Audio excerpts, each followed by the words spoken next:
That's right, more to come. Thanks for sticking with us here on this Friday. I'm Steve McCarran. And I'm Tyra Majors. We begin this half hour with our Friday Dollars and Cents segment. Water beads, those tiny colorful pellets that expand in water, are now subject to federal safety standards if they're sold as toys. Water beads have injured thousands of children and are blamed for at least one death. Consumerman Herb Weisbaum is a contributing editor at checkbook.org. He's here to explain how the new federal regulations should protect children. Those regulations just took effect yesterday. So Herb, there are various ways kids can get hurt playing with water bead toys, right? Yeah, there are. But before we get to that, let's make sure we know that everyone understands what we're talking about. Water beads are these colorful little pieces of polymer that can expand exponentially when they're put in water, and that's what makes them so cool for kids to play with. And that's part of the problem. They're about the size of ice cream sprinkles or sometimes peas when they start out, but they can grow to the size, in some cases, of a grape or even a golf ball.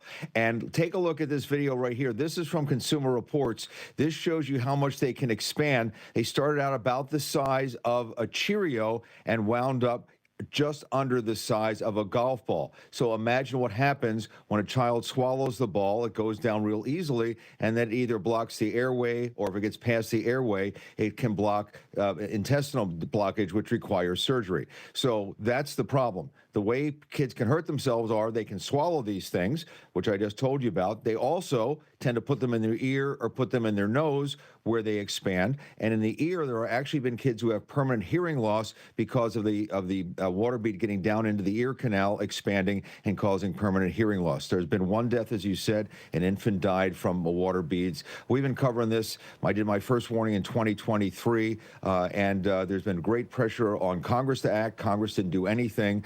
But the Consumer Product Safety Commission finally, as of yesterday, this new rule is now in effect. What does this new rule do to address the problem, Herb?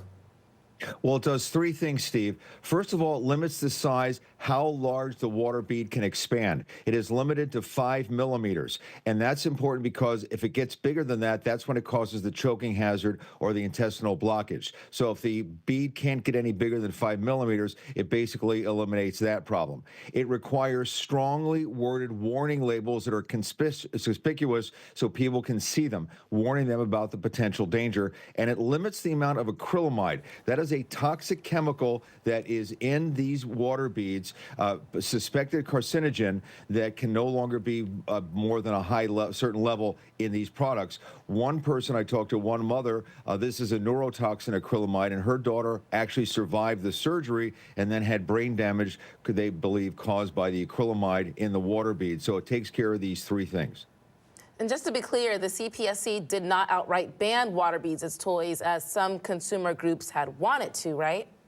That's really important. Yes, water beads can still be sold as toys if they meet these requirements, number one. And number two, they can still be sold, which is how they were developed 15, 20 years ago. They became toys, but way before that, they were used in plants to keep the plants moist. They can still be sold for that, to keep your plants moist. But for toys, they have to meet these new standards, which will hopefully help eliminate the problem. And this is not a recall, Herb. Why is that an important distinction here?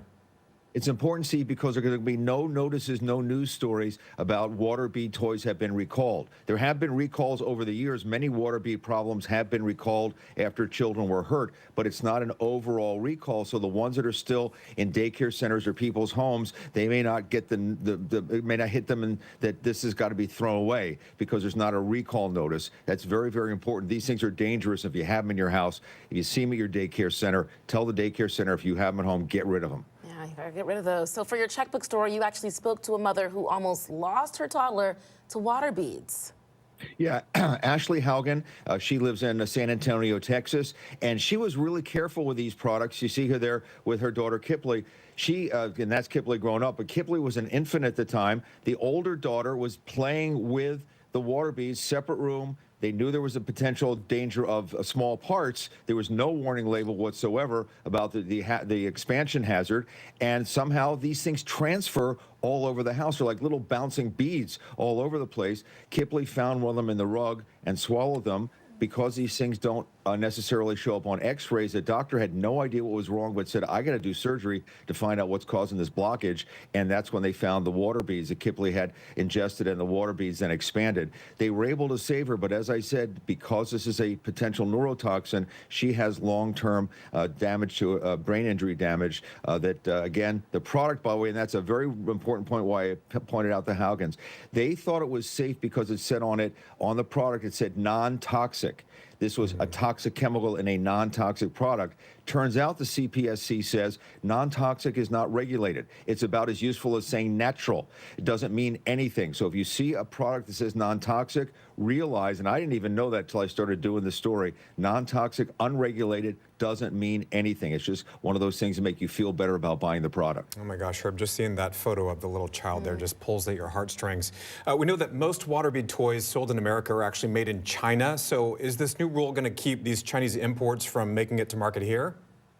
Sure hope so, but you know, there's a possibility that all these products that have already been manufactured are going to be shipped over and dumped here. Also, people who buy now directly from websites that are based overseas may actually, you know, they could be sent here and hopefully customs would catch them, but that's a lot of stuff to catch. They may not catch them all. Thankfully, when the story broke about 2023, the big guys, Amazon, Walmart, Michaels, decided not to carry this anymore. They got so much pressure from consumer groups. So I don't think we have to worry, hopefully, about the big guys, but it's the smaller websites or people who are buying directly from China that may be able to buy these toys still. Please don't do that. Don't put your kids at risk. So helpful to know, Herb. So where can we read more?